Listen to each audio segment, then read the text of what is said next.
Welcome back, Brooklyn Nets fans. Last time I talked to you guys, the Nets were on that 3-game win streak. We were hoping that maybe somehow, some way, they would close out the year on a nice winning streak. That did not happen. They lost back-to-back to the Lakers and the Pacers. But they are 5-3 in their past 8 games. But during that time, unfortunately, they were mathematically eliminated from the playoffs. So this is the first time they've missed the playoffs in, I think, 6 seasons. Since 2017-18, and I know there's been injuries, and I know Ben Simmons was a big part of their equation this year, but to miss the Eastern Conference playoffs play-in is pretty embarrassing. I mean, this is not a good conference. I mean, you look at it's the Celtics and everybody else. It's a historically bad conference, it feels like, this year, and there's just no excuse in my mind. You had enough good players on this team to make it work. It wasn't the smoothest year possible. Of course, it didn't when he got traded and Royce O'Neal, but still, once again, no excuse for me. This team should have at least been in like the 9 or 10 seed, and they probably held on to Jacque Vaughn too long and things like that, but overall, just disappointing. So they're 31-48. They are 5-3 in their past 8 games, so that's okay, but they close out the year here with Toronto at home, the Knicks on the road Friday, and the final game is at Philly on Sunday, which Philly might be playing their guys, and I know Embiid's back now, so that might be a loss as well. The Nets are 2 losses away from 50 losses on the year, and their over-under win total coming into the year was 37.5, which obviously they're not going to reach that. And I remember doing my preseason video talking about this team, and I expected to go over that number. Not by a lot, of course, but I expected to be like a 38, 39, low 40s wins type of team. And once again, I know things went wrong. I know Jacque Vaughn was not a good coach. Ever since they benched their guys in that game right around Christmas time against Milwaukee, the entire spirit of this team just died. And it is what it is. I mean, they were awful in January, February, parts of March. So it just is what it is. And, it's a big offseason for this team. It felt like last offseason was not that big. We kind of knew what was going to happen. It's like it was the Mikal Bridges show. It was the try to get Ben Simmons back healthy. Like, that was their main goal. It feels like this offseason, as we sit here with 3 games left to go, we have no idea what's going to happen. We don't know who the GM's going to be, who the head coach is going to be, whether it's going to be trade for stars, which they've told us they want to do, or they can go the rebuild route, which I think would be better for their long-term outlook and building for a championship and not just a team that gets out in the second round. There's a lot to be decided, and I'm excited for it, though. I do hope that on Sunday afternoon, after the final game of the year, that we get a notification that Sean Marks has been fired, or they have parted ways, I'm sure they'll say, because God forbid they throw any shade at Sean Marks. But, I'm not getting my hopes up. I said last video or last podcast that I was like 70% sure he'd be gone. I don't know what to think. I really don't. Part of me feels like, just thinking logically, that he has to go because there's been too many chances. He's had too many head coaches, and they've all failed. I think Atkinson was a good one, of course, but they gave up on him. And apparently Sean Marks and Atkinson did not get along too well. So that relationship kind of went to shit after a while. To close out this year, there's not much that's great. The only good thing, really, is seeing the continued growth of Cam Thomas and seeing this new emergence of Noah Clowney. And Noah Clowney, ever since the game versus Toronto, the end of March, on March 25th, Clowney has been playing a lot more, and ever since the game versus the Pacers on April 1st, April Fools, he's been playing 22 minutes, 17 minutes, 24 minutes, played 35 in their last game on Sunday. And he has shown flashes that he can be a really good player in this league. The thing is, this team has said they want to bring back Nick Claxton. They feel confident that they can bring back Nick Claxton. I feel like a big part of having Claxton for the future and making that more I guess, palatable would be the word, would be to have a nice stretch four next to Claxton, because we've seen Claxton play with other bigs that can't stretch the floor, like a Ben Simmons who's 6'10". It does not go well. The spacing's terrible. It worked in the beginning of last year because they had two of the best scorers of all time in Kevin and Kyrie, but when you have Ben and Claxton and just a bunch of average dudes around them, that team is not going to work offensively. And we saw that this year in Ben's limited action. But anyway, the emergence of Noah Clowney, who still does not turn 20 until July, it's been great. He had 22 points in the win versus the Pacers on Wednesday. He had 4 blocks in the game versus the Pistons on Saturday, which was a great comeback win. I did not watch a single minute of that game live. I actually recorded it because I saw they came back and I wanted to watch the second half. So I watched the second half, and in the fourth quarter, they went on this big run. The Pistons got stuck on some number. They could not score for like 5 minutes straight. It was kind of like watching the Nets offense. Like, they have their dry spells where they can't score for 5 minutes, except this time it was the Pistons.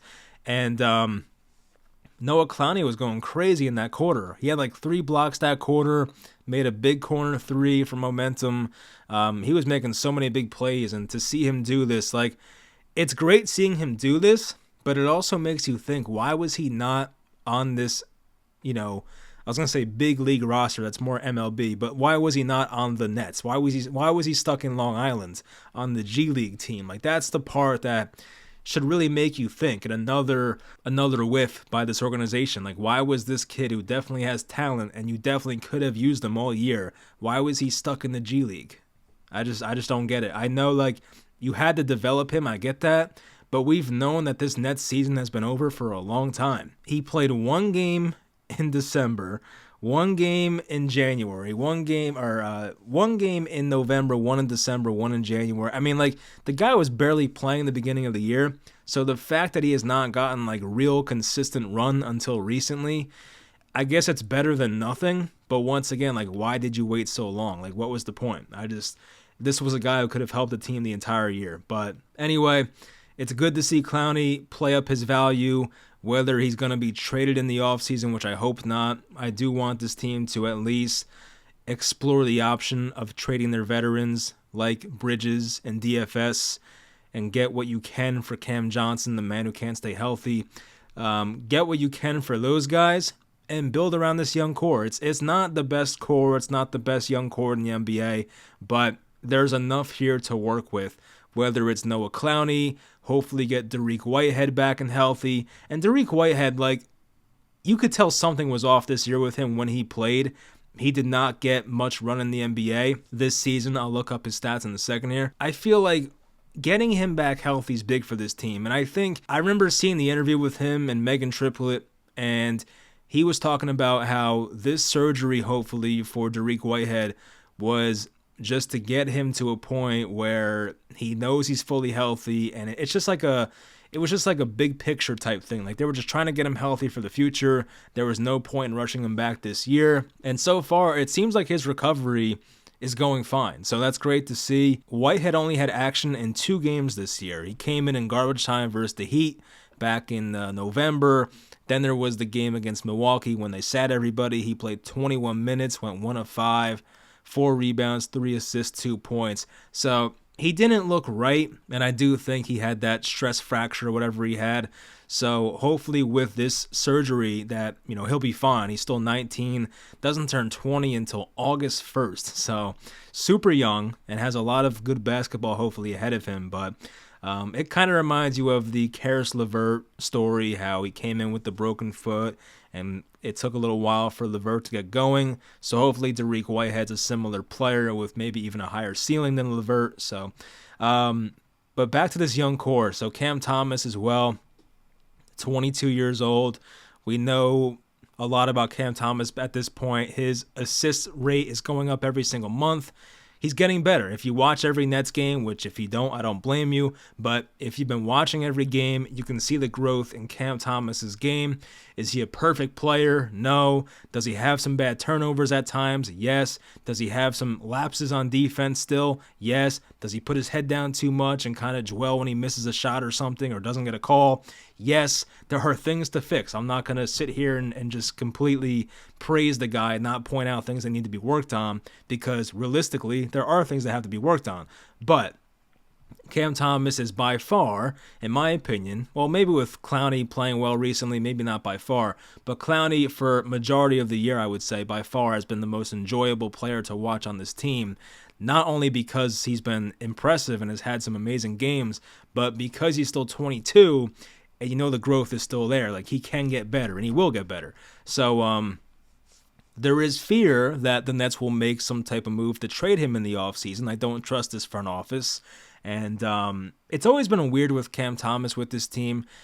I just feel like they've never wanted to make him the guy. It's always been Mikal. Let's post another video of Mikal. Let's post another video of the twins. It's always been Mikal Bridges. They never want to put out Cam Thomas to be the guy, when I think it's pretty common knowledge by now, like maybe not, but I think most of us know by now that Cam Thomas is the best player on this team.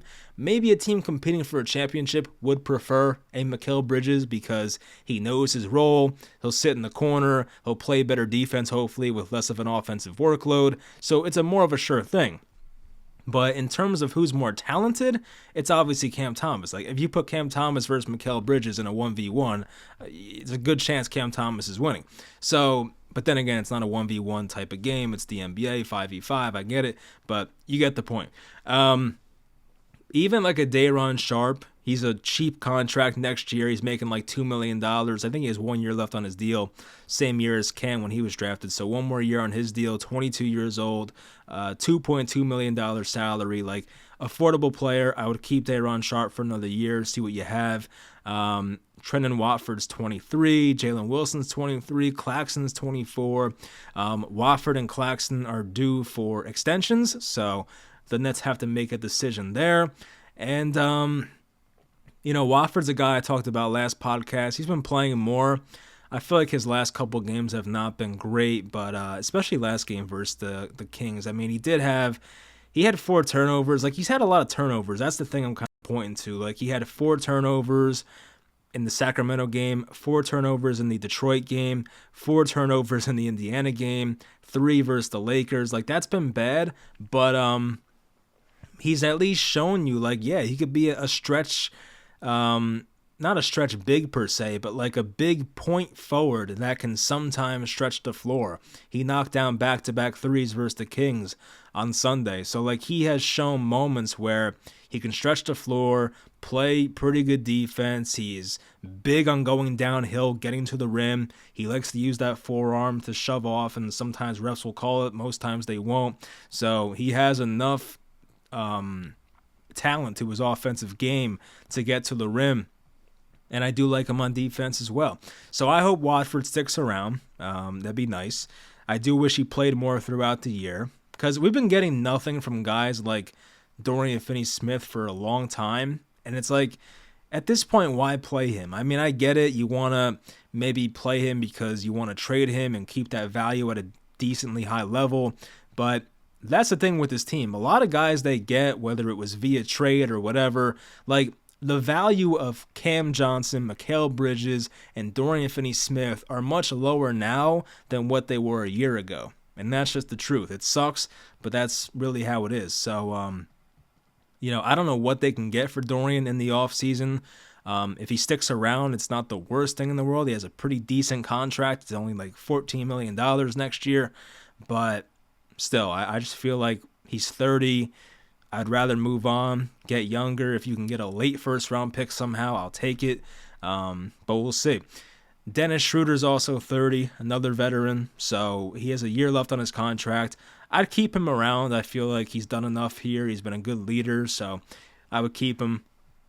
But everybody else on this team can go. Like, you have the young group that has Cam, Clowney, Whitehead, Claxton. But then you have this older group of players, like the 26-plus guys, like Mikal, even Ben Simmons, Cam Johnson, DFS. I would even put Schroeder. I know I just said keep Schroeder, but if you had to trade him to get something better and get younger, I would do that too. So those guys are just listed, and guys over 26. I mean, like, Yeah, I'm fine moving on. Like the Nets are not going to. We just saw it this year. You're not going to win anything. I mean, they couldn't even make the playoffs for God's sake. But you're not going to win anything with this core of players. Now, if you put Mikal Bridges and Cam Johnson and DFS around a couple of superstars, yeah, you'll be fine. That's a good team. But you're not going to win with those guys as your main core. So for me, I'd rather trade them and get younger, and let's build around Clowney and Cam Thomas and hopefully Dariq Whitehead. But that brings us to Sean Marks, and I don't know if he'll keep his job. I feel a little more pessimistic about it now. I feel like as more time goes on and the more we don't hear things, the more I feel like he's going to stay. But I'll still stand on what I said last time. I still feel like he will be fired, but I'm not as confident as I was last time. So it depends who you want to believe. We hear different things all the time. People like Nets Daily will say there's no indication he'll be fired. There's other people within the fan base who say otherwise. So I don't know. Believe what you want. I'm still leaning like 60-40 that he'll be fired. Hopefully I'm right about that. And we'll see who the next head coach is. That's another big thing about who the next potential head coach is. That might be my next video of going over potential candidates. I know Budenholzer's been thrown out there. Chris Quinn with the Heat, former Nets player, he's been thrown out there. There's that Nuggets assistant coach. I forget his name. So Sam Cassell is another name. People throw out Mark Jackson. I don't know why. That's probably not happening. So yeah, definitely some names out there. I'll go over them in a different video, but I feel like that you have to get done pretty early. Like I want to just get the head coach thing over with, and even then, like I feel like if you're gonna hire a new head coach, like you got to know who the GM is first. Like if they're keeping Marks, like okay, fine, go about your head coaching search, but if they're getting rid of Marks, like you got to find the GM and then find a head coach. Like it'd be weird if you did it the opposite way. Like if you got the head coach and then the GM, it'd be a weird like way to do it. So they got to find a way to get a GM and then get a head coach and take it from there. So I just don't know what master plan, if any, that Sean Marks has up his sleeve.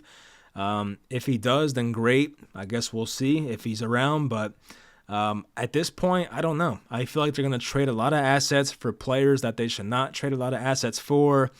It seems like the Donovan Mitchell in Cleveland thing is looking pretty murky. So I feel like at this point he'll be traded in the summer. They just blew a big lead to the Clippers yesterday.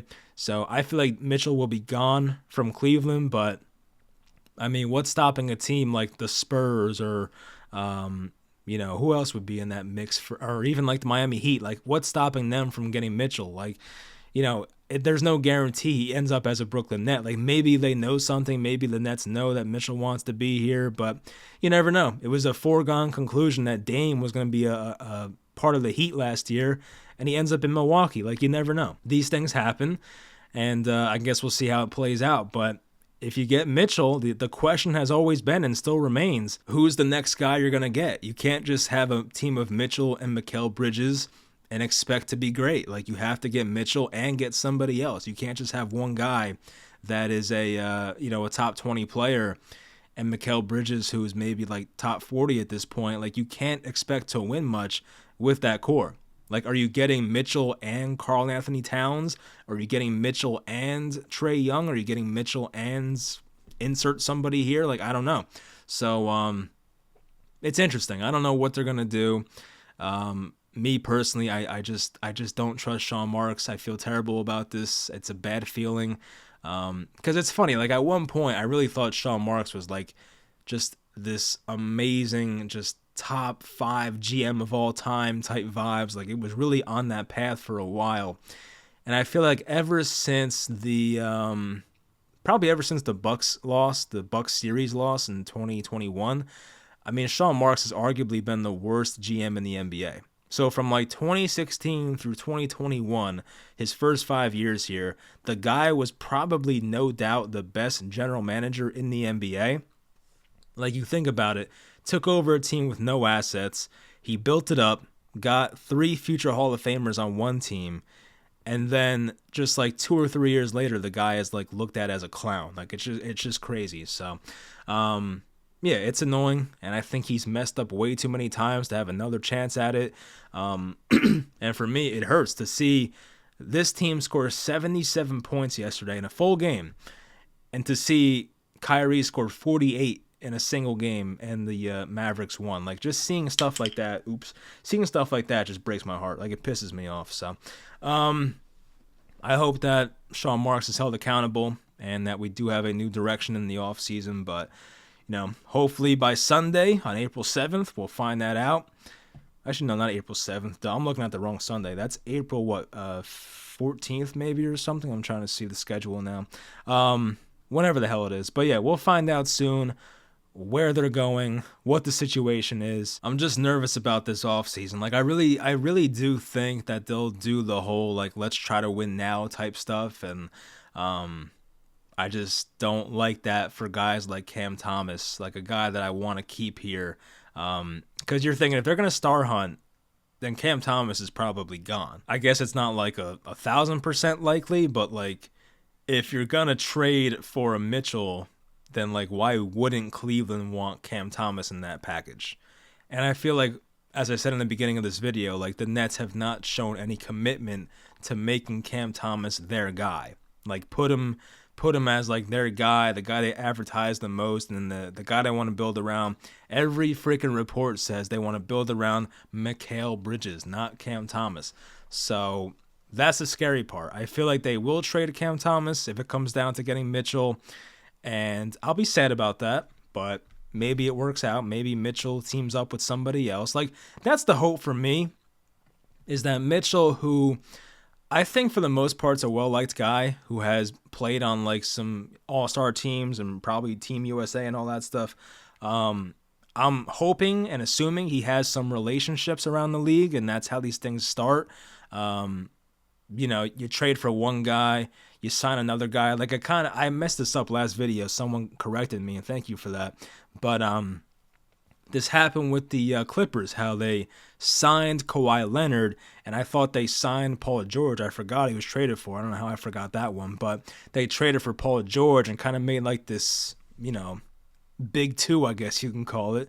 And then they later added James Harden. So, something like that, where if you can trade for Mitchell and maybe sign Paul George himself, and you'll have Mitchell and Paul George and Mikal Bridges, like, I don't know, like that's probably not going to happen, but you never know. You have no idea what's going to happen. So my problem is if they have to trade for 2 stars, that's going to just deplete them of all the assets they have. Like if they really went out there in the offseason and said, you know what, let's trade for Mitchell and let's trade for Cat. And they trade Cam Thomas and some Phoenix picks, and they trade Clowney and the other Phoenix picks and the Mavericks and the Sixers pick, and they just get Mitchell and Towns. That's it. Like that is your core for a long time, hopefully, because all your assets are gone by that point. So that's a risky game. I don't want to do that, but I'm fully preparing myself for it because that's what I feel like Sean Marks wants to do. And it just depends if he's here. I feel like if you get a GM that is a forward thinker and it's just, has more foresight than Sean Marks, then they probably will actually go the rebuild route and trade Mikal Bridges for, I don't know, somebody young like that Şengün rumor or the Jalen Green rumor, like just somebody young that has a lot of upside and a lot of potential.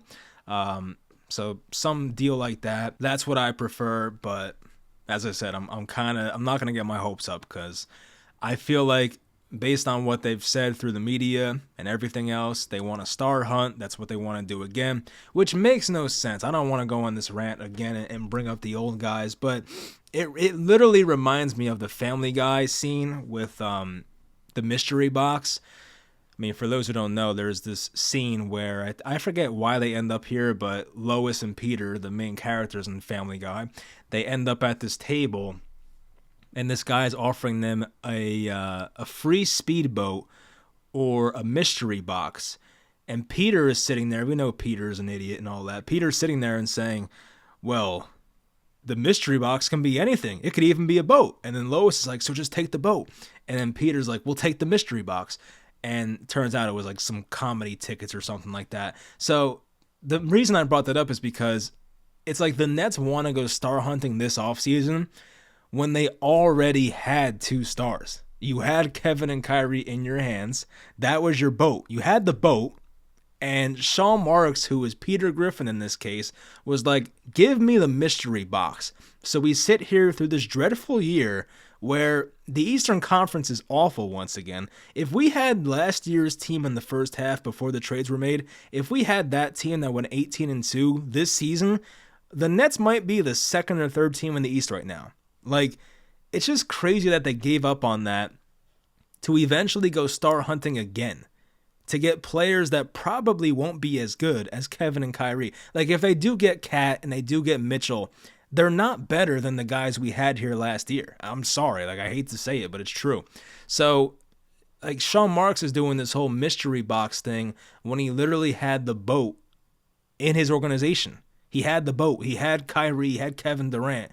And he said, give me the mystery box. And we're going to do this all over again. So that's why it makes no sense to me. It's stupid. People who are not informed will tell you that, well, they didn't want to be here. Well, by all accounts, from everything I've read and heard from them themselves, we heard Kevin Durant when he went to Phoenix and had that first press conference. He went on to say that he wishes they finished out the year. I believe Kevin Durant has a lot of business stuff around this area. He probably wanted to stay in Brooklyn. He just hated the management and the head coach. That's why he asked for Marks and Nash to be fired. Ultimately, Joe Tsai chose the side of Sean Marks, which is crazy.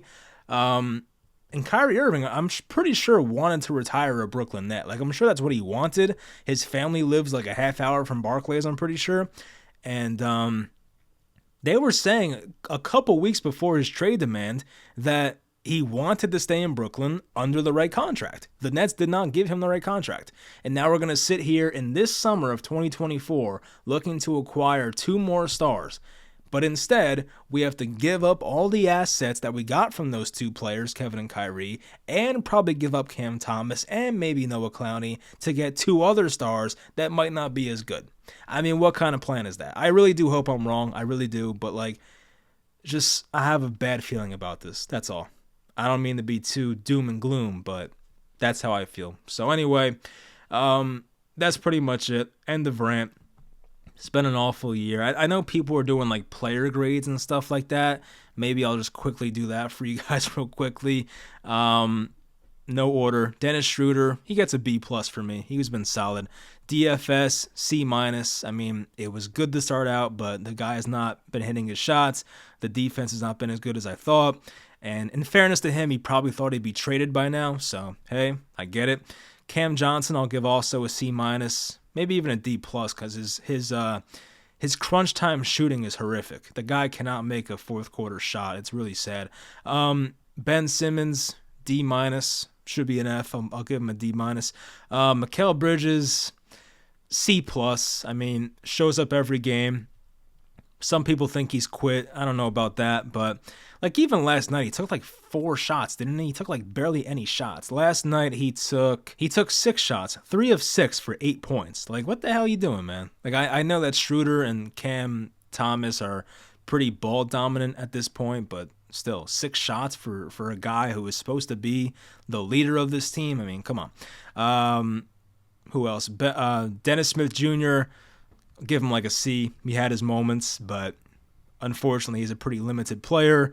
Lonnie Walker, give him a C-. I mean, couldn't really stay healthy for a majority of the year and just couldn't find a consistent role. He had his moments. It looked like the first 2 months he was a great find, but recently has not been a consistent player in the rotation.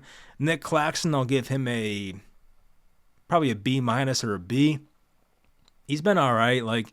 I feel like his numbers have been fine. He's definitely been hunting for a lot of rebounds this year. He's had a lot of moments, especially the past month and a half or so, where he knows the contract's coming and you'll see him rip a rebound from his teammate. It's kind of funny because you know what he's doing it for, but it's just very noticeable at this point. So Claxton, I'll give him a B. I'll be fair. I'll give him a B.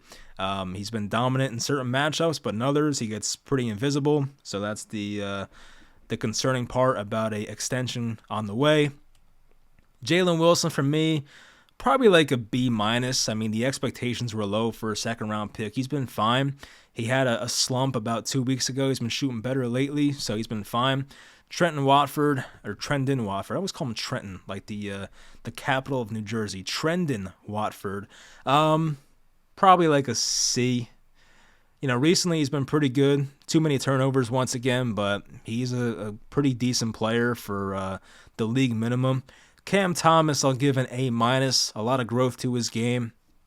I guess I'm a tough grader because I feel like nobody's had an A or an A plus type season for this team, right? I mean, we're too bad to have an A or an A plus type player. I feel like A minus is fair. Cam Thomas, a lot of growth, but still has a bit of a way to go to get to superstardom, but the signs are there. Day'Ron Sharpe, I would say Day'Ron the first 2 or 3 months of the year was like a B, but I think based on what he's done in the second half, he's probably like a C, C plus maybe. I feel like ever since that hyperextended knee, he's not been the same player, so maybe he's still hurt, I don't know, but just has not looked right. Nobody else has played that much. I guess Noah Clowney, let's give him a B. Noah Clowney, B, B plus, something like that, a small sample size, but I've been happy with what I've seen. So yeah, that's it. That's my grades. I think that'll do it. I will talk to you guys either after the Knicks game on Friday, or we'll do a season wrap-up on Sunday night when the Nets probably lose to the Sixers. I would think at this point they probably finished the year 32-50. It's sad. And it's their first 50-loss season in what feels like a long time, 6-7 years probably. So we've been here before. I guess we're used to this. If you've been a Nets fan for a while, we've been here before. So it's just a shame because it didn't have to be like this. And once again, if they kept the guys they had last year, we'd probably be a 2 or a 3 seed right now, getting excited for a playoff run. But instead, we have this. So, hope you guys enjoyed. Leave a like, subscribe, all that stuff, and I'll talk to you guys next time.